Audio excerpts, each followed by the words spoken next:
그래서 민원이라도 넣으시게요? 마음대로 하세요. 어차피 그 서류 제 손에서 끝나는데. 종이 한 장으로 세운 그녀의 위태로운 왕국. 그녀는 완벽한 갑이었고 민원인은 언제나 을이었습니다. 그녀는 아직 몰랐습니다. 잠시 후 그 하찮은 서류 한 장이 아닌 대한민국 육군 참모총장의 의전 차량이 그녀의 앞을 가로막게 될 줄은. 여러분, 가을 바람이 기분 좋게 부네요. 오늘은 어떤 시간 보내고 계신가요? 여러분의 일상을 댓글로 공유해 주시면서 시청 후 잊지 마시고 구독과 좋아요 한 번씩 꼭 눌러주시면 감사하겠습니다. 강원도 인제군 깊은 산속에 자리한 을지부대의 면회실. 토요일 오전 10시 면회 시간이 시작되었지만 이곳의 분위기는 여느 주말의 활기참과는 거리가 멀었다. 가족을 만나러 온 민간인들의 얼굴에는 설렘 대신 긴장과 초조함이 섞여 있었다. 그 중심에는 면회실을 마치 자신의 작은 왕국처럼 다스리는 여군 하사 강지아가 있었다. 키 165cm의 늘씬한 체격에 날카로운 눈매, 완벽하게 정돈된 군복과 흐트러짐 없는 묶음 머리는 그녀의 빈틈없는 성격을 대변하는 듯했다. 그러나 그녀의 입가에 늘 걸려있는 냉소적인 미소는 면회객들에게 위압감을 주기에 충분했다. 면회객들은 맹수 우리 앞을 지나는 양떼처럼 조심스럽게 발걸음을 옮겼다. 강지아 하사의 목소리가 면회실 전체에 울려 퍼졌다. 줄 똑바로 서세요. 서류 없으면 뒤로 가세요. 면회객이라도 규칙은 규칙입니다. 그녀의 한마디에 대기실의 공기는 얼음처럼 차갑게 식었다. 면회 시간이 1시간이나 지났건만 아직도 30명이 넘는 사람들이 길게 줄을 서 있었다. 경상도에서 새벽 기차를 타고 온 노부부, 3살배기 아이를 업은 젊은 엄마 그리고 부산에서 새벽같이 올라와 벌써 4시간째 기다리고 있다는 중년 아저씨까지. 모두 소중한 가족을 만나기 위해 먼 길을 달려온 이들이었다. 하지만 강지아 하사에게는 그런 사정 따위 중요하지 않았다. 그녀에게 중요한 것은 오직 하나, 자신이 만든 규칙대로 모든 것이 돌아가야 한다는 것뿐이었다. 그것이 바로 그녀가 이 작은 공간에서 권력을 유지하는 방식이었다. 창가 쪽에는 70이 넘어 보이는 할머니 한 분이 초조하게 시계를 바라보고 있었다. 손에는 떨리는 글씨로 손자에게 줄 용돈과 함께 짧은 메모가 들려 있었다. 할머니는 어젯밤부터 잠을 설쳤다고 옆 사람에게 작게 속삭였다. 할머니, 서류에 도장이 빠졌네요. 강지아 하사가 차갑게 말했다. 사실 도장은 제대로 찍혀 있었지만 그녀는 그저 할머니를 귀찮게 하고 싶었다. 할머니는 돋보기를 꺼내 서류를 다시 살폈다. 어디에 도장이 빠졌다는 거지요? 아, 정말 답답하시네. 여기 보세요, 여기. 강지아 하사는 일부러 멀쩡한 부분을 가리키며 큰 소리를 냈다. 주변 사람들의 시선이 할머니에게 집중되자 할머니는 더욱 위축되었다. 강지아 하사는 그런 모습을 보며 속으로 묘한 쾌감을 느꼈다. 이래야 질서가 잡히지. 그때 면회실 문이 삐걱거리며 열렸다. 익숙한 얼굴이 들어왔다. 최민준 병장의 어머니였다. 50대 초반으로 보이는 그녀는 강지아 하사와 안면이 있는 사이였다. 강지아 하사의 표정이 순식간에 바뀌었다. 마치 스위치를 누른 것처럼 차가웠던 표정은 온데간데 없이 사라지고 부드러운 미소가 번졌다. 아, 최민준 병장 어머님이세요? 이쪽으로 오세요. 목소리 톤도 완전히 달라졌다. 김 병장 어머니는 미안한 듯 뒤를 돌아보며 말했다. 저기 뒤에 계신 분들이 먼저 오셨는데. 괜찮습니다, 어머님. 어머님은 우리 부대 모범 가족 회원이시거든요. 완전한 거짓말이었다. 하지만 강지아 하사는 눈 하나 깜빡하지 않고 능청스럽게 거짓말을 했다. 뒤에서 있던 사람들이 웅성거렸지만 감히 항의하지는 못했다. 군복을 입은 강지아 하사의 권위 앞에서는 모두가 움츠러들 수밖에 없었다. 여기선 내가 왕이야. 내가 곧 법이고. 강지아 하사는 속으로 만족스럽게 중얼거렸다. 이런 식으로 자신만의 질서를 만들어가는 것이 그녀에게는 일상이었다. 규정을 핑계로 사람들을 휘두르고 친분 있는 사람들에게는 특혜를 주는 것, 그것이 바로 강지아 하사가 면회실에서 쌓아 올린 작은 제국이었다. 최민준 병장 어머니가 VIP 대우를 받으며 먼저 면회실 안으로 들어가자 대기실 분위기는 더욱 서늘해졌다. 할머니는 여전히 서류를 들여다보고 있었고 부산 아저씨는 한숨을 내쉬었다. 젊은 엄마는 아이가 깰까봐 조심스럽게 달래고 있었다. 강지아 하사는 그런 광경을 보며 더욱 우월감을 느꼈다.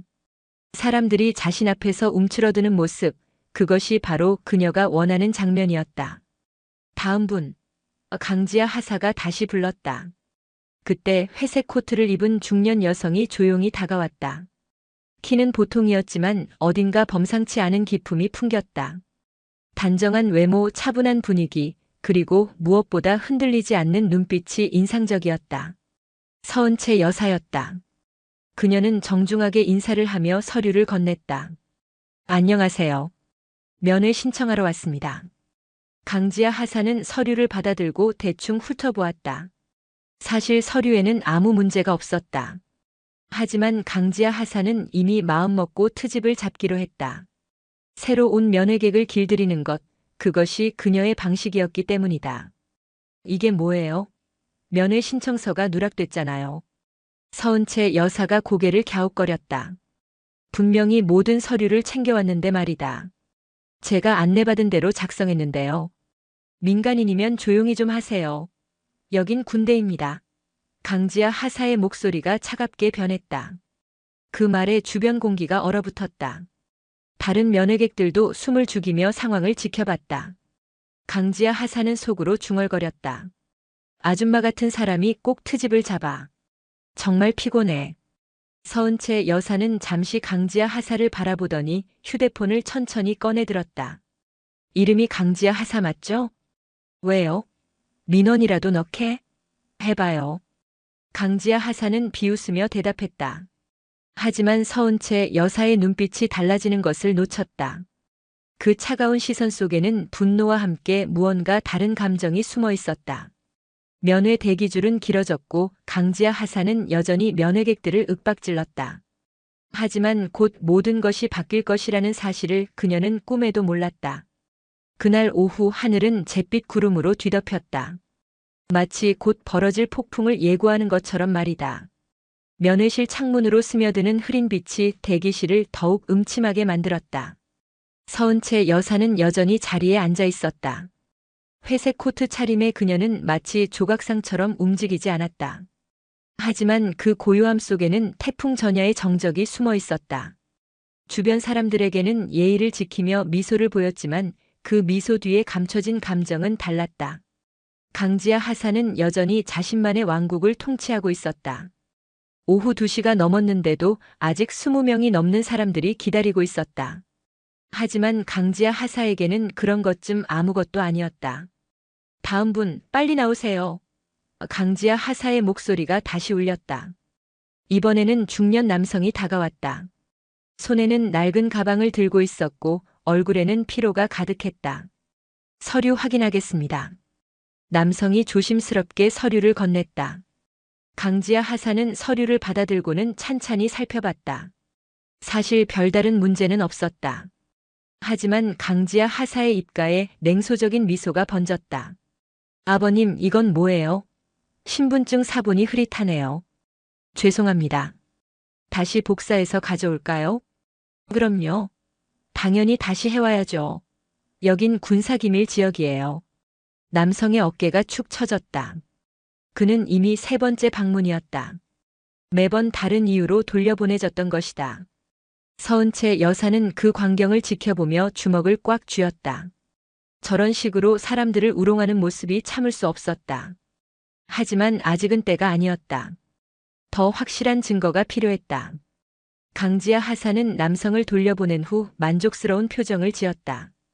그때 또 다른 면회객이 다가왔다. 이번엔 젊은 여성이었다. 갓 태어난 아기를 안고 있었다. 안녕하세요. 남편 면회 왔습니다. 서류부터 보겠습니다. 젊은 여성이 떨리는 손으로 서류를 건넸다. 아기가 계속 울어서 진땀을 흘리고 있었다. 강지아 하사는 서류를 받아들고 일부러 천천히 살펴봤다. 이상하네요. 뭐가 이상한가요? 아기 출생 증명서가 없잖아요. 가족 면회인데 어떻게 증명서 없이 와요? 여성의 얼굴이 창백해졌다. 저기요, 접수할 때는 그런 얘기 없었는데요. 규정이 바뀌었어요. 모르셨어요? 완전한 거짓말이었다. 그런 규정은 애초에 존재하지도 않았다. 하지만 강지아 하사는 태연하게 거짓말을 했다. 그럼 어떻게 해야 하나요? 아기가 계속 울어서. 그건 제 알 바 아니에요. 서류 없으면 면회 불가입니다. 여성의 눈에 눈물이 고였다. 아기는 더욱 크게 울기 시작했다. 주변 사람들이 안타까운 시선으로 바라봤지만 아무도 나서지 못했다. 서은채 여사는 더 이상 참을 수 없었다. 자리에서 일어나 조용히 다가갔다. 실례합니다만 제가 알기로는 그런 규정이 없는데요. 강지아 하사의 눈이 번뜩였다. 뭐라고요? 민간인이 뭘 안다고 나서요? 저도 군 관련 업무를 해봤거든요. 그런 규정은 없습니다. 강지아 하사의 얼굴이 붉어지기 시작했다. 자신의 거짓말이 들통날 뻔한 상황이었다. 아줌마, 여기서 떠들지 마세요. 조용히 앉아 계세요. 아줌마라니요? 예의가 그게 뭐예요? 서은채 여사의 목소리에도 차가운 기운이 스며들기 시작했다. 하지만 강지아 하사는 물러서지 않았다. 오히려 더욱 공격적으로 나왔다. 여긴 군대예요, 군대. 민간인 따위가 뭘 안다고 나대는 거예요. 그 순간 면회실 전체가 정적에 휩싸였다. 모든 사람들이 숨을 죽이며 두 사람의 대치를 지켜봤다. 공기 중에는 긴장감이 팽팽하게 흘렀다. 서은채 여사는 한 걸음 더 다가서며 말했다. 제대로 된 업무 처리 좀 해주세요. 이렇게 사람들 괴롭히는 게 군인다운 건가요? 뭐라고? 감히 누가 누구를 가르치려고 해요? 강지아 하사가 책상을 쾅 치며 일어섰다. 그 소리에 아기가 더욱 크게 울기 시작했다. 젊은 엄마는 어쩔 줄 몰라 했다. 하사님, 제발 좀 도와주세요. 아기가 시끄러워요. 조용히 못해요. 강지아 하사가 젊은 엄마에게까지 화를 냈다. 이제 정말 선을 넘은 것이었다. 서은채 여사의 인내심은 한계에 달했다. 지금 당장 사과하세요. 서은채 여사의 목소리가 낮고 차가워졌다. 하지만 강지아 하사는 비웃기만 했다. 사과? 내가 왜 민간인한테 사과를 해요? 웃기네. 서은채 여사는 휴대폰을 천천히 꺼냈다. 그리고 녹음 버튼을 눌렀다. 강지아 하사는 그 모습을 보며 더욱 화가 났다. 뭐 하는 거예요? 녹음이라도 할 거예요? 네, 그럴 생각입니다. 해봐요. 민원 넣어보시든지, 뭐 하시든지. 강지아 하사는 완전히 이성을 잃었다. 자신이 얼마나 위험한 상황에 처해 있는지 전혀 모르고 있었다. 서은채 여사는 조용히 물었다. 이름이 강지아 하사 맞죠? 맞아요. 그래서 어쩔 건데요? 기억해 두겠습니다. 서은채 여사의 말에는 무언가 섬뜩한 느낌이 있었다. 하지만 강지아 하사는 그것을 위협으로 받아들였다. 협박하는 거예요? 민간인이 군인을 협박해요?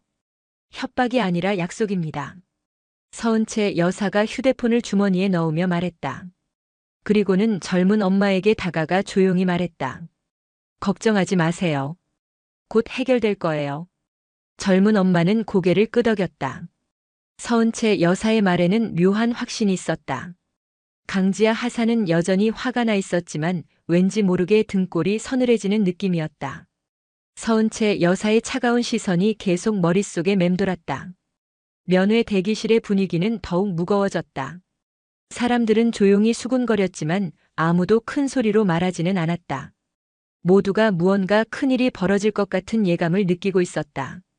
시계는 오후 3시를 가리키고 있었다. 평범했던 토요일 오후가 서서히 폭풍 전야로 변해가고 있었다. 오후 3시 30분 면회실 밖 주차장에서 엔진 소리가 들려왔다. 평범한 승용차 소리가 아니었다. 묵직하고 위험 있는 마치 권력 그 자체를 상징하는 듯한 소리였다. 정문 경비병 정수호 이병이 망원경으로 멀리를 살펴봤다. 검은색 세단 한 대가 천천히 다가오고 있었다. 차량 앞부분에 붙어있는 번호판이 눈에 들어왔다. 저게? 정수호 이병의 얼굴이 순식간에 창백해졌다. 그 번호판에는 붉은 별과 함께 특별한 문구가 새겨져 있었기 때문이었다. 육군 참모 총장 전용이라는 글씨가 선명하게 보였다. 이상하다. 오늘 총장님 일정이 있었나? 정수호 이병은 급히 당직 장교 박준영 중위에게 연락을 취했다. 하지만 돌아온 대답은 예상 밖이었다. 무슨 소리야? 총장님 일정 같은 건 없는데? 그때 검은 세단 뒤로 또 다른 차량들이 나타났다. 모두 군용 차량이었다. 경호 차량, 수행 차량까지 포함해서 총 5대의 행렬이었다. 마치 국가원수라도 방문하는 것 같은 규모였다. 면회실 안에서는 여전히 긴장감이 흘렀다. 강지아 하사는 서은채 여사와의 대치 이후 더욱 예민해져 있었다. 뭔가 불안한 기분이 계속 들었지만 자존심 때문에 물러서지 못했다. 다음 분. 강지아 하사가 다시 호명했다. 이번에는 노부부가 다가왔다. 할아버지는 지팡이를 짚고 있었고 할머니는 그를 부축하며 천천히 걸어왔다. 서류 확인하겠습니다. 할아버지가 떨리는 손으로 서류를 건넸다. 강지아 하사는 서류를 받아들고는 또다시 트집을 잡기 시작했다. 할아버지, 이거 서명이 잘못됐네요. 어디가 잘못됐다는 거지요? 여기 봐요. 글씨가 흐릿해요. 사실 서명에는 아무 문제가 없었다. 단지 나이가 들어 손이 떨려서 약간 흐릿할 뿐이었다. 하지만 강지아 하사는 그것을 빌미로 또 트집을 잡았다. 서은채 여사는 그 광경을 지켜보며 더욱 분노했다. 저런 식으로 노인분들까지 괴롭히는 모습을 보니 참을 수가 없었다. 그때였다. 면회실 밖에서 급박한 발소리가 들려왔다. 복도를 뛰어오는 소리였다. 곧이어 문이 벌컥 열리더니 당직 장교 박준영 중위가 황급히 뛰어들어왔다. 하사, 긴급 상황이야. 박준영 중위가 숨을 헐떡이며 외쳤다. 그의 얼굴에는 당황스러운 표정이 가득했다. 무슨 일인데요? 강지아 하사가 짜증스럽게 물었다. 자신의 일을 방해받는 게 싫었기 때문이다. 총장님이, 육군 참모 총장님이 오신다. 네. 강지아 하사의 눈이 동그랗게 커졌다. 육군 참모 총장이라니. 그런 높은 분이 왜 이런 변두리 부대에 오신다는 걸까? 언제요? 지금이야. 차량이 이미 정문 앞에 도착했어. 박준영 중위의 말에 면회실 전체가 술렁였다. 면회객들도 무슨 일인지 궁금해하며 웅성거렸다.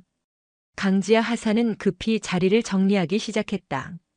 총장님이 오신다면 모든 것이 완벽해야 했기 때문이다. 하지만 마음 한편으로는 의문이 들었다. 왜 갑자기 총장님이 오시지? 사전 공지도 없이. 그때 정문에서 요란한 소리가 들려왔다. 차렷, 경례, 경비병들의 외침이 부대 전체에 울려 퍼졌다. 곧이어 더욱 큰 목소리가 들려왔다. 육군 참모총장 전용 차량 도착했습니다. 그 순간 면회실 안에 모든 사람들이 얼어붙었다. 정말로 육군 참모총장이 온 것이었다. 강지아 하사의 얼굴이 창백해지기 시작했다. 밖에서는 차 문이 열리는 소리가 들렸다. 묵직하고 위험 있는 소리였다. 곧이어 군화 소리가 들려왔다. 정확하고 규칙적인 발걸음이었다. 사단장 윤석호 준장과 연대장이 급히 뛰어나왔다. 부대 전체가 비상 상황처럼 돌아가기 시작했다. 총장님 영광입니다. 윤석호 준장의 목소리가 들렸다. 하지만 총장의 대답은 차가웠다. 사단장, 면회실은 어디인가? 저쪽입니다. 그런데 무슨 일로? 직접 확인해 봐야겠네. 총장의 목소리에는 무언가 심각한 기운이 담겨 있었다. 마치 문제를 해결하러 온 것 같은 느낌이었다. 면회실 안에서는 모든 사람들이 긴장하고 있었다. 강지아 하사는 손을 떨며 서류를 정리했다. 총장님이 갑자기 오시다니 도대체 무슨 일일까? 서은채 여사는 조용히 자리에 앉아 있었다. 하지만 그녀의 표정에는 묘한 미소가 번지고 있었다. 마치 무언가를 기다리고 있는 것 같았다. 하사, 어떻게 하지? 박준영 중위가 당황스럽게 물었다. 일단 정숙하게 하고 면회객들 모두 나가게 해야 할까요? 강지아 하사도 어쩔 줄 몰랐다. 이런 상황은 처음이었기 때문이다. 그때 복도에서 발걸음 소리가 가까워졌다. 무겁고 위험 있는 군화 소리였다. 점점 면회실 쪽으로 다가오고 있었다. 면회실 문 앞에서 발걸음이 멈췄다. 그리고 문이 천천히 열렸다. 모든 사람들의 시선이 문 쪽으로 집중되었다. 육군 대장 계급장을 단위가 들어왔다. 키가 크고 당당한 체격에 날카로운 눈빛을 가진 분이었다. 바로 육군 참모총장 이진우 대장이었다. 강지아 하사와 박준영 중위가 급히 차렷 자세를 취했다. 필승. 총장은 경례를 받으며 면회실 안을 천천히 둘러봤다. 그의 시선이 면회객들을 훑고 지나갔다. 그리고 마침내 한 사람에게 시선이 머물렀다. 바로 서은채 여사였다. 총장의 얼굴에 복잡한 표정이 스쳤다. 분노와 안타까움이 뒤섞인 것 같았다. 내 아내가 모욕을 당했다고 들었네. 총장의 한마디에 면회실 전체가 충격에 휩싸였다. 강지아 하사의 다리가 후들거리기 시작했다. 아내, 총장님의 아내라고. 강지아 하사는 서은채 여사를 바라봤다. 그제야 깨달았다. 자신이 그토록 함부로 대했던 그냥 민간인이 누구였는지를. 저는 몰랐습니다. 정말 몰랐어요. 강지아 하사의 목소리가 떨렸다. 다리에 힘이 풀려 거의 주저앉을 뻔했다. 육군 참모총장의 아내를 모욕했다니 이건 정말 끝장이었다. 면회실 전체가 숨막히는 정적에 휩싸였다. 면회객들은 모두 숨을 죽이고 상황을 지켜봤다. 아무도 움직이지 않았다. 마치 시간이 멈춘 것 같았다. 이진우 총장은 차가운 시선으로 강지아 하사를 바라봤다. 그의 눈빛에는 분노가 가득했다. 하지만 동시에 실망감도 섞여 있었다. 자신이 지휘하는 군대에서 이런 일이 벌어졌다는 사실 때문이었다. 몰랐다고? 총장의 목소리는 낮고 차가웠다. 마치 얼음장처럼 느껴졌다. 그럼 민간인이라고 해서 함부로 대해도 된다는 뜻인가? 강지아 하사는 대답할 수 없었다. 입술만 바들바들 떨릴 뿐이었다. 그제야 자신이 얼마나 큰 실수를 저질렀는지 깨달았기 때문이다. 서은채 여사가 한 걸음 앞으로 나섰다. 그녀의 표정은 여전히 차분했지만 눈빛에는 단호함이 서려 있었다. 당신은 군복을 입었죠? 그럼 국민을 대하는 자세부터 배웠어야 했어요. 서은채 여사의 목소리에는 권위가 있었다. 더 이상 그냥 조용한 민간인이 아니었다. 육군 참모총장의 부인으로서 그리고 한 사람의 어른으로서 말하고 있었다. 저는 규정대로 한 건데요. 강지아 하사가 마지막 변명을 시도했다. 하지만 그 목소리는 너무나 약했다. 규정은 사람 위에 있지 않습니다. 서은채 여사가 단호하게 말했다. 병사의 어머니든 민간인이든 모두 국민입니다. 당신들이 지켜야 할 사람들이에요. 그 말에 면회실에 있던 모든 사람들이 고개를 끄덕였다. 할머니, 젊은 엄마, 노부부 모두가 서은채 여사의 말에 공감했다. 그들은 모두 강지아 하사에게 부당한 대우를 받았던 사람들이었다. 총장이 한 걸음 더 다가왔다. 그의 존재감이 면회실 전체를 압도했다. 강지아 하사. 예. 강지아 하사가 급히 차렷 자세를 취했다. 하지만 몸이 너무 떨려서 제대로 서 있을 수가 없었다. 지금 이 자리에서 직무 해제한다. 예. 강지아 하사의 눈이 동그랗게 커졌다. 직무 해제라니 이건 정말 심각한 처분이었다. 그리고 즉시 징계조사에 회부한다. 총장의 말에 강지아 하사의 다리가 완전히 풀렸다. 그대로 바닥에 주저앉고 말았다. 면회실 바닥에 차가운 타일이 그녀의 무릎을 통해 전해졌다. 총장님 제발 저에게 한 번만 기회를. 기회? 총장의 목소리가 더욱 차가워졌다. 그럼 이분들에게는 기회를 주었나? 이 할머니에게, 이 젊은 어머니에게 말이야. 총장이 면회객들을 가리키며 말했다. 그들의 얼굴에는 그동안 받았던 모욕감이 고스란히 드러나 있었다. 박준영 중위가 급히 나섰다.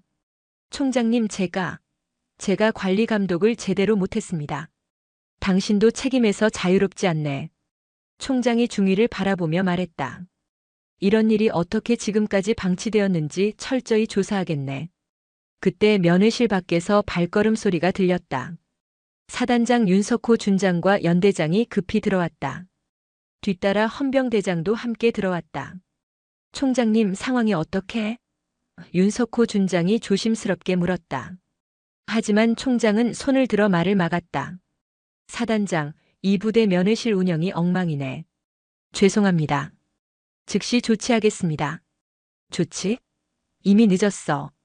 총장이 냉정하게 말했다. 감찰본부에 전면 감사를 요청하겠네.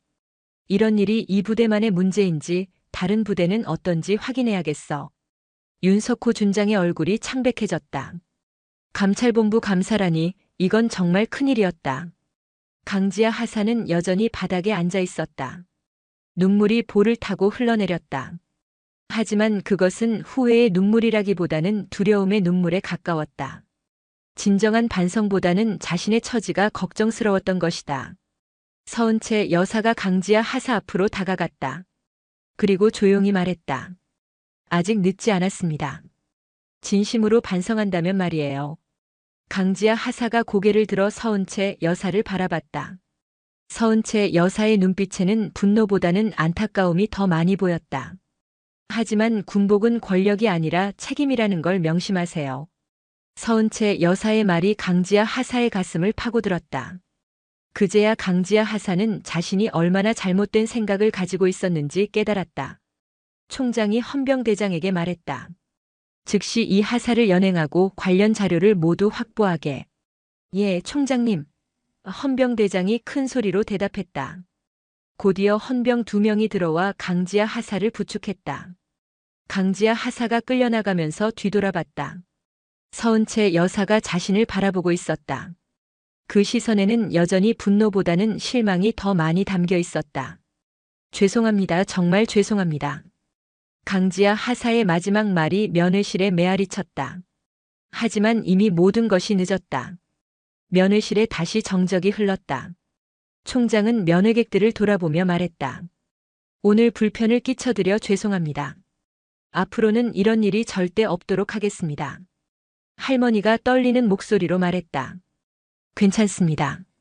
총장님께서 와주셔서 고맙습니다. 젊은 엄마도 고개를 끄덕였다. 아기는 이제 조용히 잠들어 있었다. 총장이 서은채 여사를 바라봤다. 그의 눈빛에는 미안함과 사랑이 담겨 있었다. 집에 가자. 네. 서은채 여사가 조용히 대답했다. 그리고 면회객들을 향해 고개를 숙여 인사했다. 모두 수고하셨습니다. 총장 부부가 면회실을 나가자 남은 사람들은 여전히 충격에서 벗어나지 못했다. 방금 전까지 그들을 괴롭혔던 하사가 사라지고 대신 정의가 실현되는 순간을 목격한 것이었다. 사단장 윤석호 준장이 급히 새로운 담당자를 불러왔다. 이번에는 친절하고 예의 바른 한승재 상사였다. 면회 업무 계속 진행하겠습니다. 모든 분들께 정중히 도와드리겠습니다. 면회실에 따뜻한 분위기가 돌아왔다. 하지만 모든 사람들의 머릿속에는 방금 전 벌어진 일이 생생하게 남아 있었다. 권력은 사람을 위해 존재한다는 것, 그리고 진정한 강함은 겸손에서 나온다는 교훈을 모두가 깨달은 순간이었다. 그날 저녁 부대 전체가 발칵 뒤집혔다.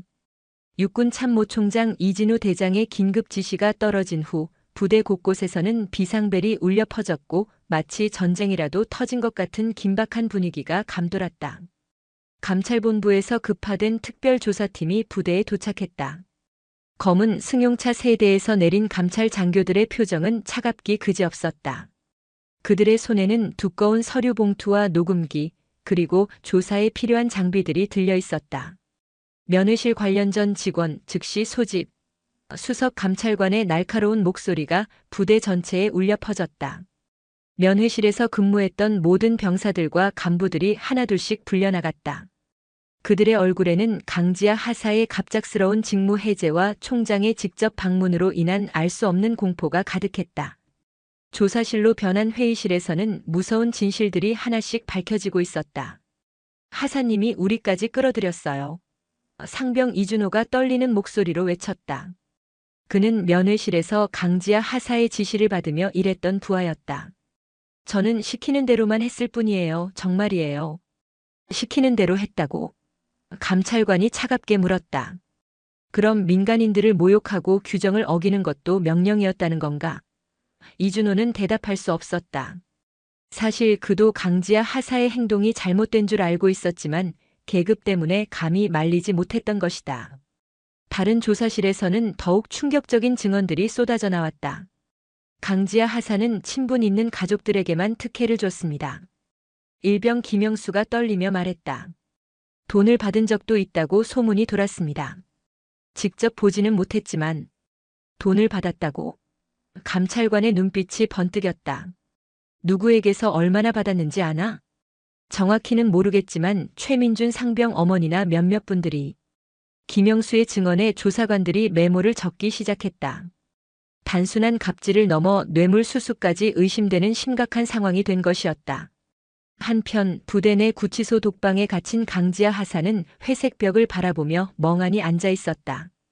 회색 구치복을 입은 그녀의 모습은 초라하기 그지없었다.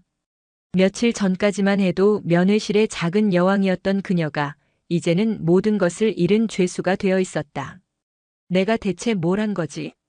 강지아 하사는 그제야 자신의 행동을 돌아보기 시작했다. 하지만 이미 늦었다는 것을 직감했다. 휴대폰 속 녹음 파일, 면회실 CCTV 영상, 그리고 수십 명의 증인들. 이 모든 것이 그녀에게 불리한 증거였다. 독방 창살 사이로 들어오는 저녁 햇살이 그녀의 얼굴을 비췄지만 그 빛마저도 차갑게만 느껴졌다. 부대 안에서는 강지아 하사 사건을 계기로 연쇄 반응이 일어나고 있었다. 면회실뿐만 아니라 다른 부서들까지 조사 대상이 되었다. 혹시 비슷한 문제들이 더 있는지 확인하기 위해서였다. PX에서도 민간인들 차별한다는 소문 있잖아. 급식실도 마찬가지야. 면회객들한테 차가운 밥 주고. 병사들 사이에서 그동안 쌓였던 불만들이 터져나오기 시작했다. 강지아 하사의 사건은 부대 전체의 고질적인 문제점들을 수면 위로 드러내는 기폭제가 된 것이다. 사단장실에서는 긴급 회의가 열렸다. 도대체 어떻게 된 거야? 사단장 윤석호 준장이 책상을 내리치며 소리쳤다. 면회실 하나 때문에 부대 전체가 뒤집혔잖아. 연대장들이 고개를 숙였다. 하지만 사과만으로는 상황이 해결되지 않았다.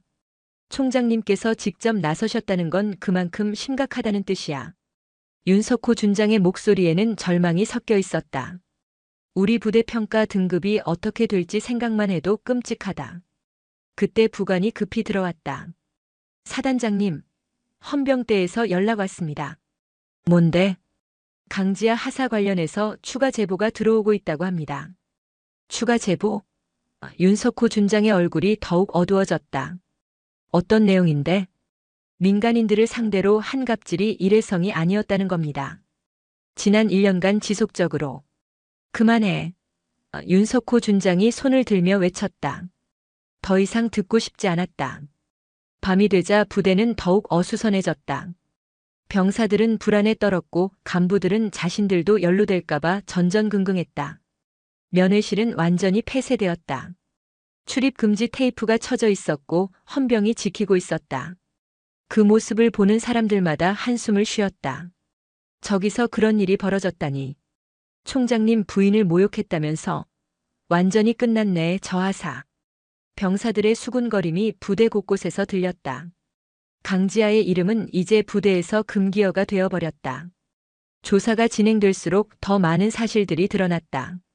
강지아 하사가 면회실에서 벌인 갑질은 상상 이상이었다. 노인들을 함부로 대한 것은 물론 장애인 가족까지 차별했다는 증언이 나왔다. 휠체어 할아버지 보고 불편하니까 다음에 오라고 했어요. 임신한 며느리한테는 배가 부르니까 서서 기다리라고 했고요. 증언들은 점점 더 충격적이었다. 강지아 하사의 갑질이 얼마나 심각했는지를 보여주는 사례들이었다. 자정이 넘어서야 조사가 잠시 중단되었다. 하지만 부대에는 여전히 긴장감이 돌았다. 내일이면 더 큰 폭풍이 몰아칠 것 같았다. 감찰관들은 숙소에서 회의를 계속했다. 이건 단순한 갑질 사건이 아니야. 수석 감찰관이 심각한 표정으로 말했다. 부대 전체의 기강이 해이해져 있어. 근본적인 개혁이 필요해. 총장님께 중간 보고 드려야겠습니다. 그래, 내일 아침 첫 보고하자. 감찰관들의 얼굴에도 피로가 가득했다. 하지만 그들의 눈빛에는 확고한 의지가 담겨 있었다. 반드시 진실을 밝혀내겠다는 의지 말이다. 새벽 2시 부대는 겉으로는 조용했지만 속으로는 여전히 술렁이고 있었다. 병사들은 잠들지 못하고 뒤척였고 간부들은 자신들의 미래를 걱정했다. 강지아가 쌓아 올렸던 작은 권력의 성은 완전히 무너져 버렸지만 그 잔해는 부대 전체를 뒤덮고 있었다. 한 사람의 잘못된 행동이 얼마나 큰 파장을 일으킬 수 있는지를 보여주는 생생한 사례였다. 사흘 뒤 헌병대기실은 으스스한 정적에 휩싸여 있었다. 회색 벽과 차가운 형광등이 만들어내는 분위기는 마치 심판의 날을 기다리는 것 같았다. 징계 대기 중인 강지아 하사는 플라스틱 의자에 앉아 있었다. 며칠 사이 그녀의 모습은 완전히 달라졌다. 깔끔했던 머리는 헝클어졌고 자신만만했던 눈빛은 사라진 지 오래였다. 손톱을 뜯는 버릇이 생겼고 계속 다리를 떨고 있었다. 내가 정말 그렇게 나쁜 사람이었나? 강지아 하사는 계속 자문자답을 반복했다. 하지만 답은 이미 정해져 있었다. 지난 며칠간 쏟아진 증언들이 그것을 증명했기 때문이다. 그때 대기실 문이 조용히 열렸다. 회색 코트를 입은 서은채 여사가 들어서는 것이었다. 강지아 하사는 깜짝 놀라 고개를 들었다. 부인께서 왜 여기에? 강지아 하사의 목소리는 떨렸다. 자신을 파멸로 이끈 사람과 다시 마주하게 되다니 이런 아이러니가 있을까? 서은채 여사는 강지아 하사 앞에 의자에 조용히 앉았다. 그녀의 표정에는 분노 대신 깊은 안타까움이 서려 있었다. 그 말을 기억하시나요? 서은채 여사가 부드럽게 물었다. 강지아 하사는 고개를 숙였다. 기억하고 있었다. 너무나 선명하게 말이다. 죄송합니다. 제가 그저 체계에만 강조하다 보니. 강지아 하사의 목소리가 점점 작아졌다. 변명조차 초라하게 느껴졌다. 서은채 여사는 조용히 말했다. 체계는 사람을 위해 존재해야 해요. 사람이 체계를 위해 존재하는 게 아니라요. 그 말이 강지아 하사의 가슴을 파고들었다. 그동안 자신이 얼마나 잘못된 생각을 가지고 있었는지 깨달았다. 군복은 힘이 아니라 책임입니다. 서은채 여사의 목소리에는 교훈이 담겨 있었다. 하지만 꾸짖는 듯한 톤은 아니었다. 오히려 어머니가 자식을 타이르는 것 같았다. 당신은 국민을 지키는 군인입니다. 국민 위에 군림하는 권력자가 아니라요. 강지아 하사의 눈가가 붉어지기 시작했다. 그동안 자신이 얼마나 교만했는지, 얼마나 많은 사람들에게 상처를 줬는지 깨달았기 때문이다. 저는 그냥 일을 제대로 하려고 했을 뿐인데, 제대로 하는 것과 권위적으로 하는 건 다릅니다. 서은채 여사가 단호하게 말했다. 규정을 지키는 것도 중요하지만 그보다 더 중요한 건 사람을 대하는 마음이에요. 강지아 하사는 더 이상 참을 수 없었다. 눈물이 볼을 타고 흘러내렸다. 하지만 이번에는 두려움의 눈물이 아니었다. 진정한 후회의 눈물이었다. 다시 기회를 주신다면 진짜 군인답게 행동하겠습니다. 강지아 하사의 목소리는 간절했다. 처음으로 진심을 담아 말하고 있었다. 서은채 여사는 강지아 하사의 손을 부드럽게 잡았다. 그 말 꼭 지켜요. 언젠가 당신도 누군가를 가르칠 날이 올 겁니다. 가르친다고요? 네. 당신이 겪은 이 경험을 통해 다른 사람들이 같은 실수를 하지 않도록 도와줄 수 있어요. 서은채 여사의 말에 강지아 하사는 고개를 들었다. 그녀의 눈빛에는 희망이 보였다. 정말 그럴 수 있을까? 사람은 변할 수 있어요. 진심으로 반성한다면 말이에요. 그때 대기실 문이 다시 열렸다. 헌병대 조사관이 들어왔다. 강지아 하사 조사 결과가 나왔습니다. 강지아 하사와 서은채 여사가 동시에 일어섰다. 운명의 순간이 다가온 것이었다. 징계 처분이 결정됐습니다만 조사관이 잠시 말을 멈췄다. 총장님의 특별 지시가 있었습니다. 특별 지시요? 강지아 하사가 떨리는 목소리로 물었다. 재교육 프로그램에 참여 후 다른 부대로 전속 발령낸다고 하셨습니다. 강지아 하사의 눈이 커졌다.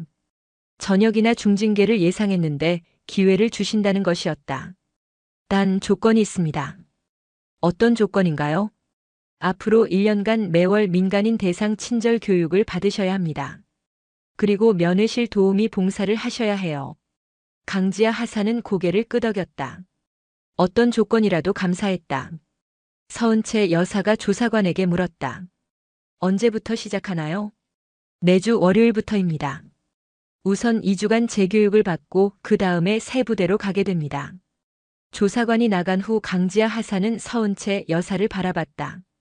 총장님께서 왜 저에게 기회를 주신 걸까요? 아마도 당신이 변할 수 있다고 믿으시는 것 같아요. 서은채 여사가 미소를 지으며 말했다. 그리고 제가 건의했거든요.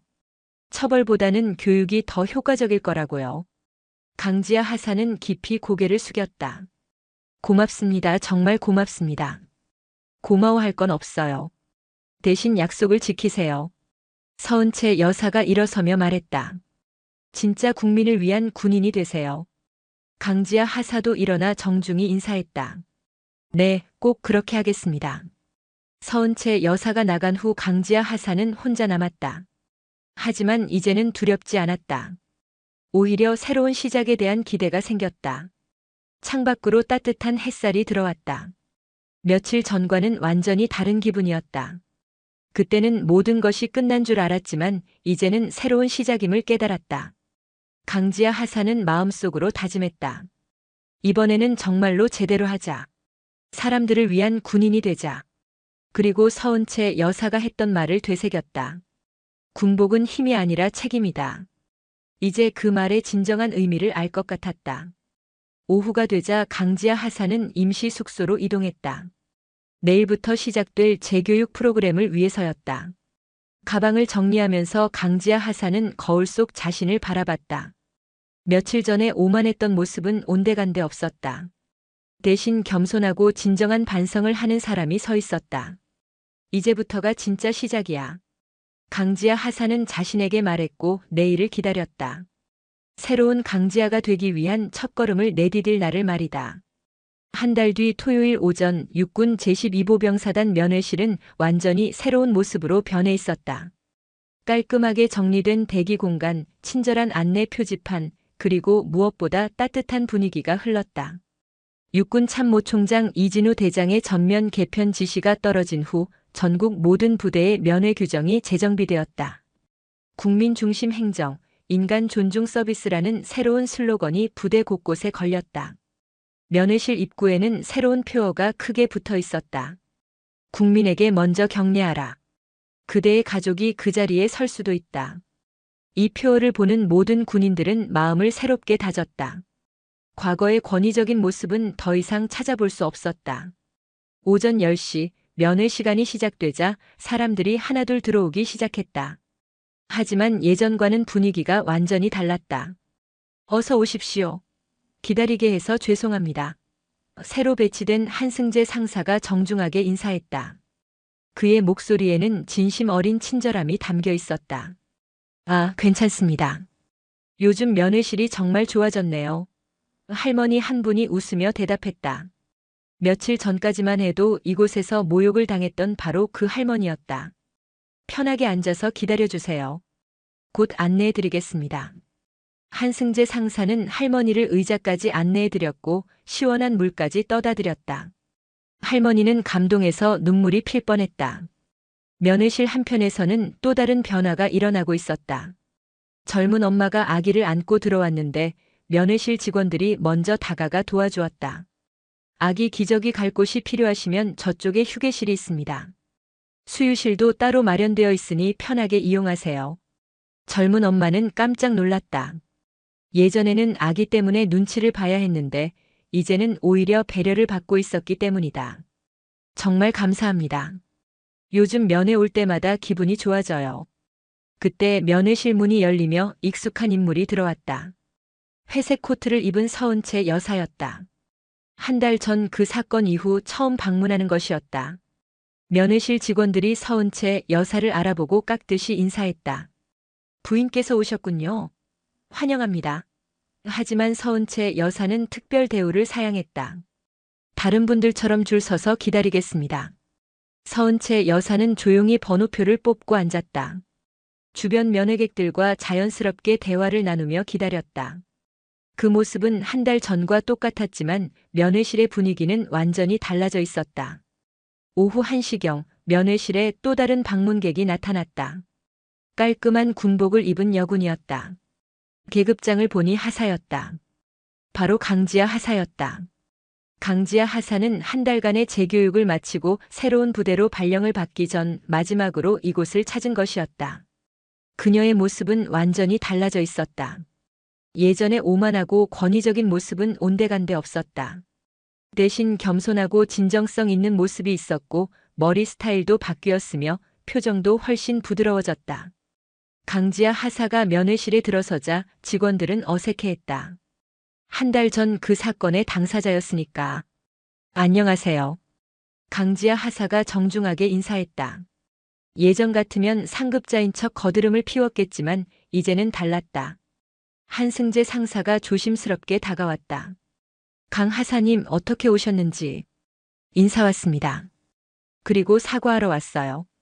강지아 하사가 면회객들을 바라보며 말했다. 그 중에는 한 달 전 자신에게 피해를 당했던 사람들도 있었다. 강지아 하사는 할머니 앞으로 다가가 깊이 고개를 숙였다. 할머니, 한 달 전에 정말 죄송했습니다. 할머니는 깜짝 놀랐다. 자신을 그토록 괴롭혔던 그 여군이 사과하러 온 것이었다. 아이고, 괜찮아요. 다 지난 일인데요. 아닙니다. 제가 정말 잘못했습니다. 강지아 하사의 목소리에는 진심이 담겨 있었고 할머니도 그것을 느낄 수 있었다. 강지아 하사는 젊은 엄마에게도 사과했다. 그때 아기 때문에 힘드셨을 텐데 정말 미안했습니다. 괜찮아요. 이제 좋아졌으니까요. 젊은 엄마도 강지아 하사의 진심을 느끼고 웃으며 대답했다. 그때 서은채 여사가 강지아 하사를 발견했다. 두 사람의 눈이 마주쳤다. 한 달 전과는 완전히 다른 상황이었다. 강지아 하사는 서은채 여사 앞으로 다가가 정중하게 거수 경례를 붙였다. 필승. 부인께 깊이 사죄드립니다. 서은채 여사는 고개를 끄덕이며 말했다. 사과는 이미 받았어요. 이제는 앞으로가 중요하죠.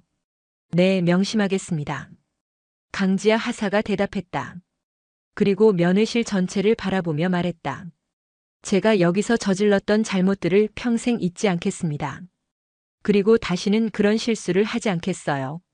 면회실에 있던 모든 사람들이 강지아 하사의 말을 들었다. 진심 어린 사과였다는 것을 모두가 느꼈다.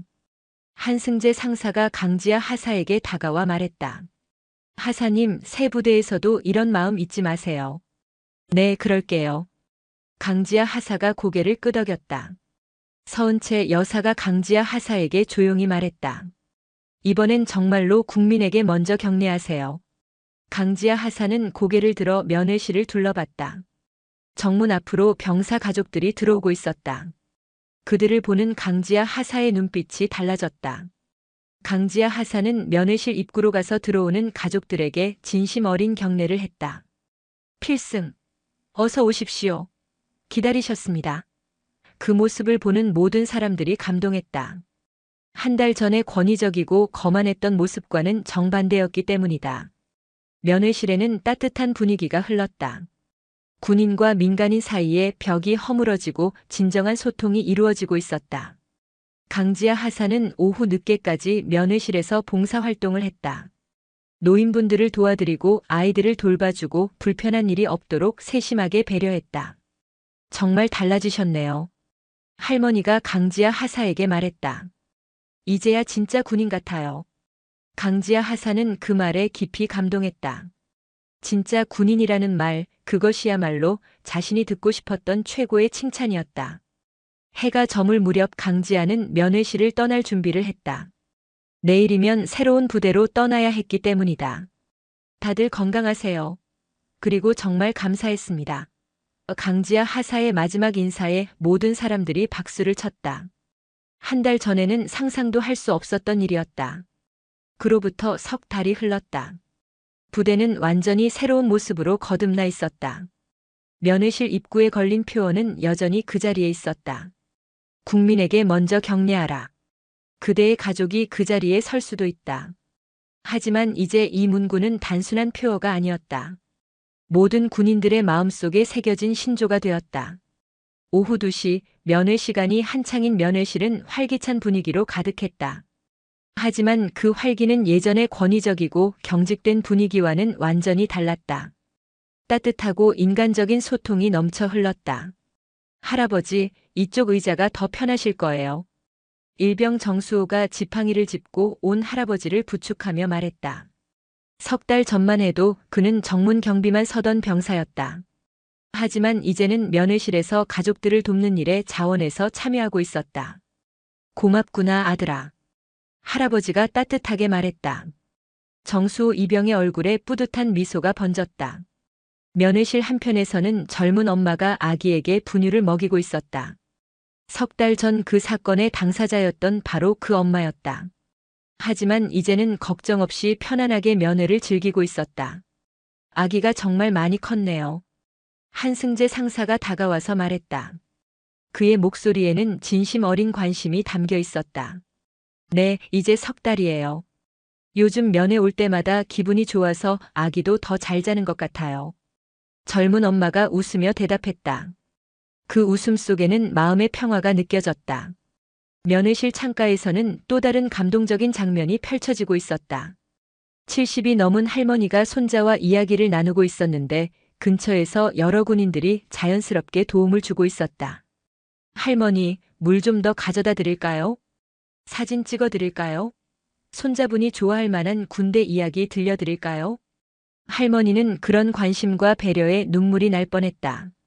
석 달 전까지만 해도 이곳에서 모욕을 당했던 것을 생각하면 정말 꿈 같은 변화였다.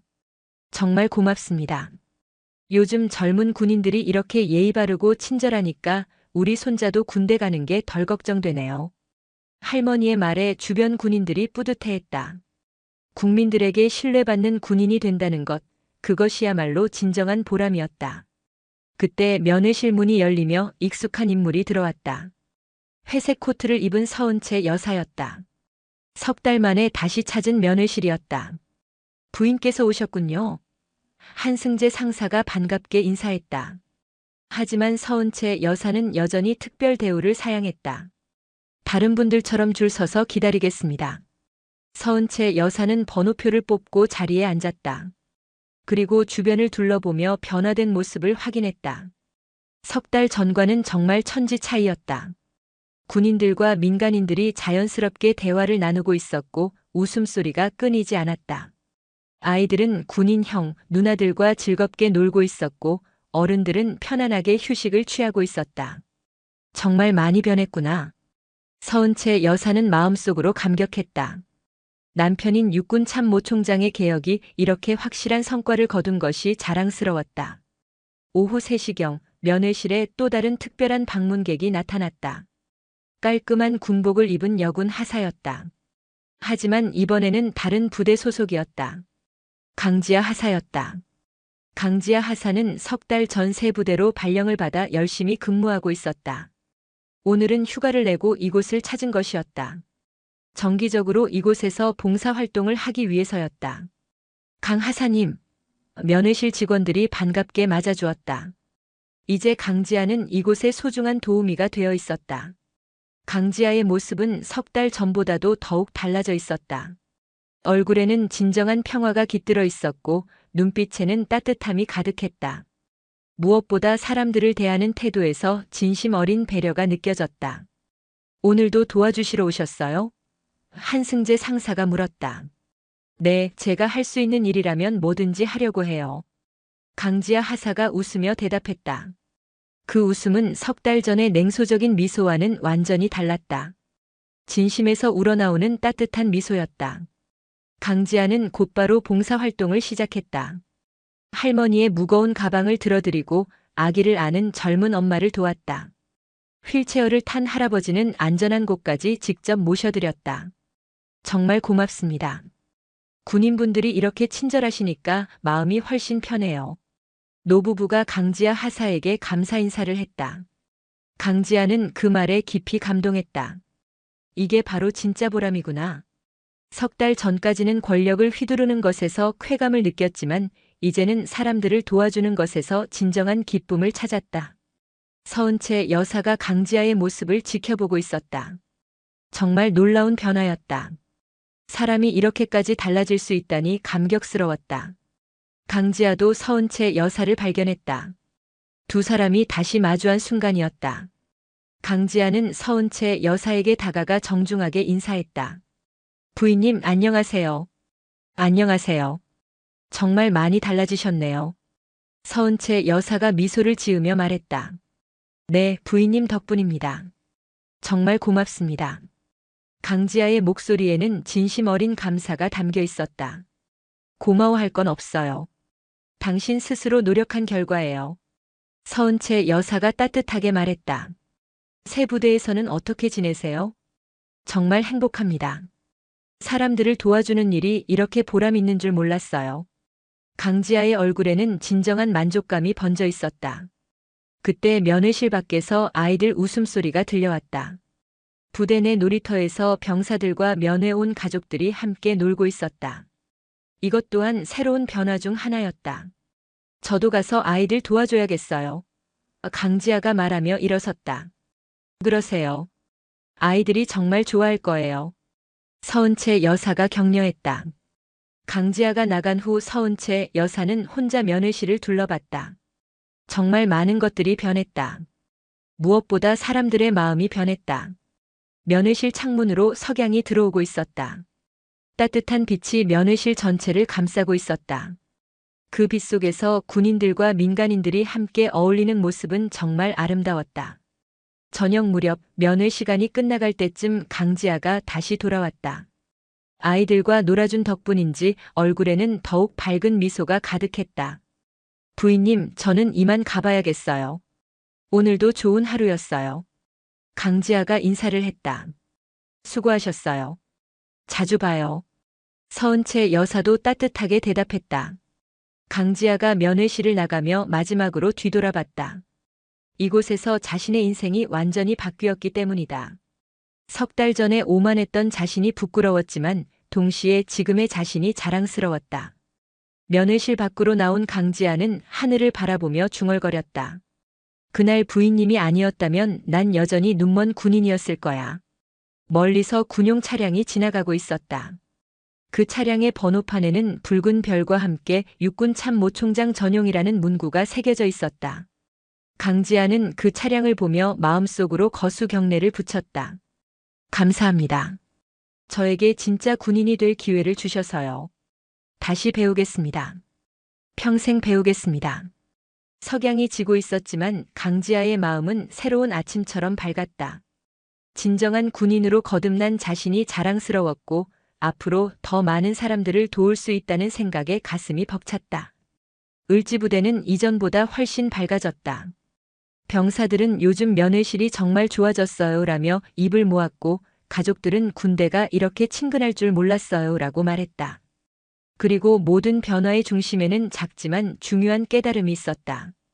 진정한 힘은 사람들을 억압하는 것이 아니라 사람들을 섬기는 데서 나온다는 것. 군복은 권위의 상징이 아니라 국민을 지키겠다는 약속의 상징이라는 것 말이다. 밤이 되어도 부대 곳곳에서는 따뜻한 빛이 새어나왔다. 그 빛은 단순히 전등 불빛이 아니었다. 사람과 사람 사이의 진심, 군인과 국민 사이의 신뢰, 그리고 진정한 변화에 대한 희망의 빛이었다.